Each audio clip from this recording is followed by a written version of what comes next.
Being a survivor of domestic violence, it's near and dear to my heart, and also my grandmother. The first time I ever saw a man actually beat a woman was my grandfather, and he was a Baptist preacher. So God, love, and pain were all one to me at a very young age. And I just felt like that she didn't get her voice. She actually died a victim. And being a survivor myself, I felt that it was my duty to be that voice for the voiceless, to be the power for the powerless. And God gave me this amazing platform. So I wanted to use it for more than just, advocating a fierce contour and a lace front. Can you talk about what told you that it was time right now to tell that story? Actually, seeing one of my ex-husband's accusers, one of his victims, on television, and it became very clear to me that no one's listening.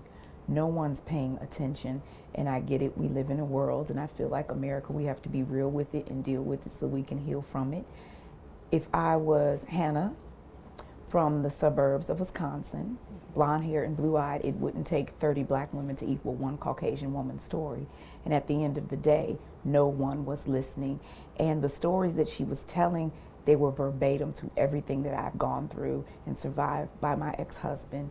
And I thought, okay, there's no way that she would know this unless she's been through the same thing, down to calling him daddy, having permission to go to the restroom, being quote unquote spanked. So I said, I want to lend my voice. At least I can give validity to these women's stories, because after all, I know him better than anyone. I was the one married to him. Mm-hmm. Can you talk about the difference between Robert Kelly and R. Kelly as everyone else sees him? Well, R. Kelly is a persona. That's someone that he created. It is an artist. It is a genius, musically inclined. And then there's Robert, the man, the flawed individual, the broken little boy that he carries around, my abuser and several other people's abuser.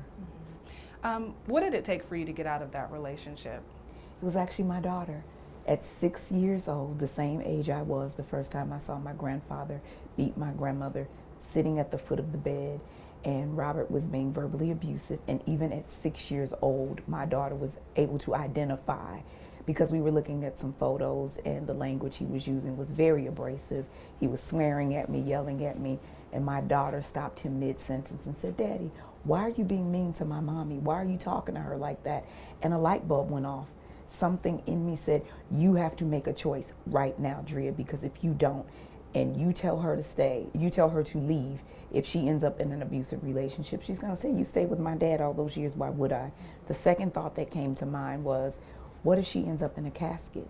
What if she doesn't make it out of the relationship? And instantly I felt like a part of me left, or either died or detached, and I knew right in that moment I had to make a choice for my children. How did you get out? Actually, I had a plan. I called the 1-800 number for domestic violence awareness hotline, and it was the young lady on the other end that kind of finalized that decision for me, because she asked me, how big are you? And I'm thinking, girl, this is not the time for a questionnaire. And she asked me, no, how big are you? And at that time, I was maybe 100 pounds, 105 pounds. She asked me, how big is my abuser?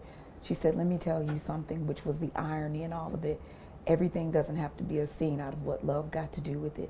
If he was to bang your head against the wall the wrong way, and you think you have a headache and you lay down just to get some rest, and you die in your sleep because you actually had an aneurysm and bled to death, everyone's gonna say, oh, how horrible it was for him. She died in her sleep. And that immediately set me in motion, because I thought it really does not have to be what people think that abuse is, that if it's not gore and blood all over the walls, that it's not abuse. And the actuality is, the physical abuse is the aftermath of all the other abuse you've already been in. You've been in the emotional, you've been in the psychological, you've been in the verbal. For me and a lot of women, they've also been in the financial and economic abuse. So once it gets to the physical part, it's pretty much a done deal. Now, there have been decades of abuse allegations against R. Kelly. Why do you think that it's taken to get to this point?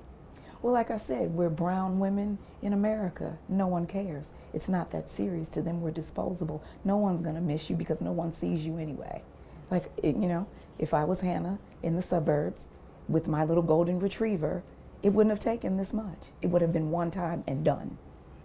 What role do you think that Lifetime docuseries played in getting him arrested and now charged? I don't know if it really played a part at all, because now that I'm watching it all kind of play out, still the women, we're still being victimized. We're still being victim shamed. We're still being victim blamed. We're being questioned and prosecuted as if we are to blame for being abused. So I don't know if it really changed anything. I think it just brought light to something that we need to be aware of. I think that it also brought a realness to the abuse, that it's not going to be sensationalized, that this isn't something that's a money grab. Women don't come forward and put their pain in front of the world to see just for a documentary. That was to save lives. Why do you think it's so easy for people to blame the victim? Because we have a hard time when we look at celebrities. Like I said, the world falls in love with their persona and they forget that there's a person connected to that. So we have a hard time believing the same man that wrote "I Can Believe I Can Fly" can also give a black eye. Do you think that this will be the time that R. Kelly will go to prison? He'll be convicted of those crimes? Actually, I don't know, and that's really not my concern anymore. That's between him, God, karma, and the grave, and the judge. What would be your advice to people who are in a similar situation like you were, on getting out, getting help? First, I would say tell your friends and family. Create that support system. They have to know what you're in order to help you get out of it. And a lot of times the family and friends are oblivious to what's going on, because just as a victim, that is your state of mind. Not only protecting you, if you have children, protecting your children like I did at a very, very young age when I was going through this. I would say take fear with you. I actually have a tattoo here that says fearless. And I knew that once I feared him less, I would live a fearless life. Take fear with you. Let that fear be your fuel to burn your fire, to keep you going. That is the part where your power comes in. Power isn't the absence of pain. Power is doing it with pain and taking it with you. We talked a little bit about victim blaming. I mean, what do you think it will take to change people's views on domestic violence, on, blaming the victims? Unfortunately, as sick as this world is, they're not going to get it until it happens to their daughter, to their mother, to their aunt, until they lose a sister. Then all of a sudden, you see it from the victim side of the fence. And I hate that that is the reality of the world, but it just is. When you think of women and take color out of it, we're the lowest on the totem pole. But until it happens to a woman in your life, now it becomes your issue. Now it's important to you. What do you want people to take away from the talk that you are going to give tomorrow? That I'm little, but I'm lethal. That you can make it. That you have to go through the dark parts of it. It's just like a butterfly. When you start out as that caterpillar, it's the dark part in the cocoon. When you're alone, it's you, your pain, and God. But when you come out of it, you have your wings. And know that you're going to make it to the other side.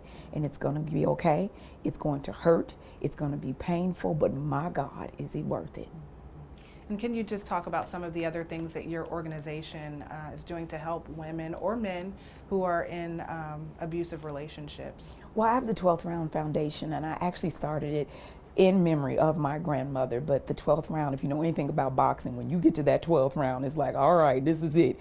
Who's going to be the champ? Who's going to get this belt? And I want women to know this is the fight of your life. It's to celebrate the women who made it out. It's to educate women and men so that they even know what an abusive relationship looks like.